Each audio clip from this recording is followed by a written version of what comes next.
ایک آدمی تھا تو اس کی بیوی انتقال کر گئی اور اس نے طلاق دے دی. 10-11 سال کا اس کا بیٹا تھا. اس نے دوسری شادی کر لی. ایک دن اپنے بیٹے سے کہنے لگا, بیٹے وہ سگی اماں ٹھیک تھی یا یہ والی ٹھیک ہے؟ تو بیٹا کہنے لگا, ابا جی یہ ٹھیک ہے. وہ سگی امی جھوٹ بڑے بولتی تھی, سگی امی جھوٹ بڑے بولتی تھی, جھوٹی تھی, یہ سچی ہے. اس نے کہا بیوقوف تیری ماں جھوٹی تھی. اس نے کہا ابا بڑی. کس طرح؟ کہنے لگا ابا جی میں نا کبھی, آپ کو پتا میں شرارتی ہوں, کبھی میں شرارت کرتا تھا نا, کوئی برتن توڑ دیتا تھا تو میری سگی اماں مجھے تھپڑ مار کے باہر نکالتی تھی. کہتی تھی میں تالا لگاؤں گی باورچی خانے کو, تجھے ساری رات روٹی نہیں دے گی, تو آج بھوکا ہی رہے گا. بالکل نہیں دینا, ساری رات نہیں دینا. بڑے دعوے کرتی تھی, قسمیں اٹھاتی تھی, پر بڑی جھوٹی تھی. آدھا گھنٹہ بھی نہیں گزرتا تھا تو گلیوں میں مجھے ڈھونڈنے لگ جاتی تھی, اور لا کے نا تو غلطی میری ہوتی تھی, رونا میری اماں شروع کر دیتی تھی. اور مینو نہ ستایا کر رہے پترا.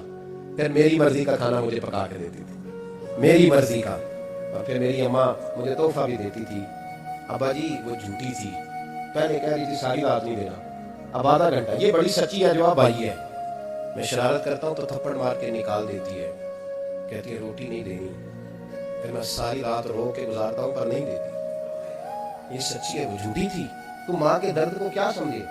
بچے تو کہتے ہیں اماں نے ہمیں قید کر دیا, اماں کہتی ہے میری مرضی سے کھاؤ. اور تجھے نہیں پتا اس نے قید نہیں کیا, وہ تم سے پیار بڑا سچا کرتی ہے, اور بڑا سچا پیار کرتی ہے تیرے ساتھ, بڑا سچا. کہ میرے جیسے پیر کے ہاتھ میں 5000 روپیہ نذرانہ دو نا, پیر صاحب دعا کرنا, تو پیر صاحب نے دعا پکی یاد کی ہوئی ہے سب کے لیے, رٹی رٹائی, اللہ خیر کرے, اللہ بھلا کرے, سب کے لیے رٹا لگایا ہوا ہے.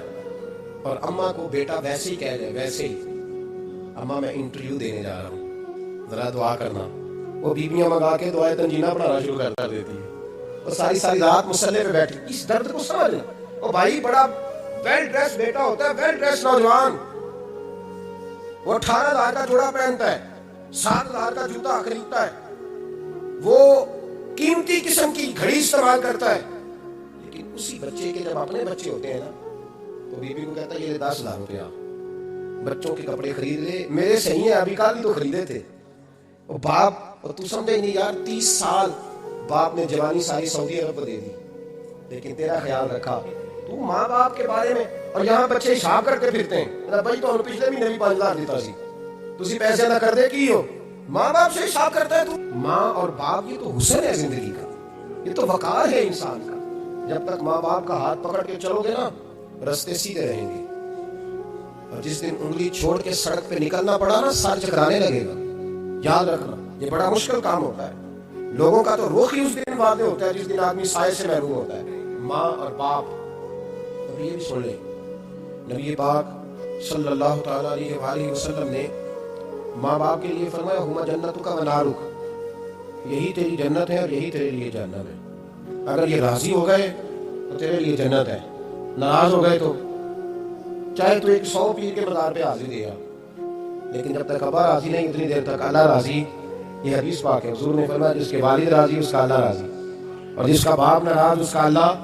ہاں بے شک, اب یہ حدیث ہے نا, تو سارے ولی ایک طرف بیٹھ جائیں, کہیں یا اللہ بخش دے مرید کو, لیکن اگر ابا کہیں یا اللہ نام معاف کرنا, تو اللہ انہوں اولیاء کی نہیں مانتا, والد کی مانتا ہے. اس لیے بلے شاہ آسمانی اٹھدیاں پڑھنا ہے, جڑا گھر بیٹھا انہوں پڑھیا ہی نہیں. بھائی یاد رکھو, ماں باپ سے پیار کرو, ان کی خدمت کرو, ان کے پاس بیٹھا کرو, اور ماں باپ کو ٹائم دیں, وقت دیں, چند گھڑیاں ان کے پاس بیٹھیں. آپ یقین کریں ابا جی سے آپ مشورہ کر لیں, صرف مشورہ, مرضی بے شک آپ نہیں کریں, لیکن اس مشورے میں آپ کو اتنا سایہ ملے گا کہ زندگی میں کبھی ناکامی نہیں ہوگی. اور پھٹے پہ جو نلائق ہماری طرح کا بیٹھا ہے اس سے مشورہ لینا ہے, والد سے نہیں لینا.